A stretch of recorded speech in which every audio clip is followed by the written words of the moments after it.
that there's no such thing as a world without imperfection.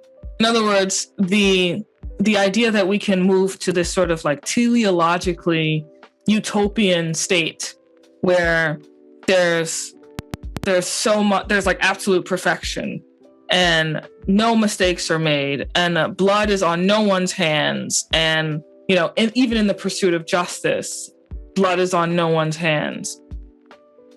I think that's a fundamentally flawed understanding of the human condition, and I don't think it's desirable either.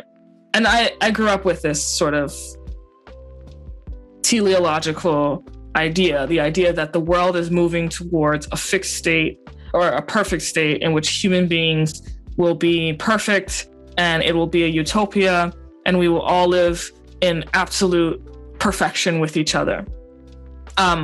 And James Cart has also influenced my thinking on this in his book, Finite and Infinite Games, where he says, actually, the pursuit of evil, the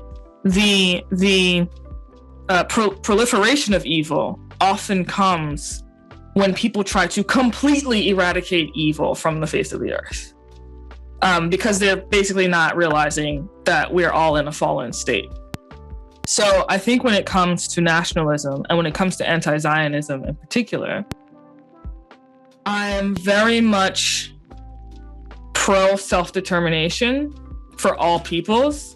And I know that self-determination, national self-determination, national self-actualization presupposes, by definition, that mistakes will be made, that sins will be committed, and that harm will be done.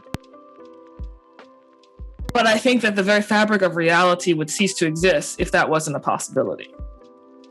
And I think that, historically speaking, certainly in the West, it is a curious thing, not simply to tell the Jewish people that they're not entitled to self-determination, but to also tell them, essentially, that they're not allowed to make mistakes.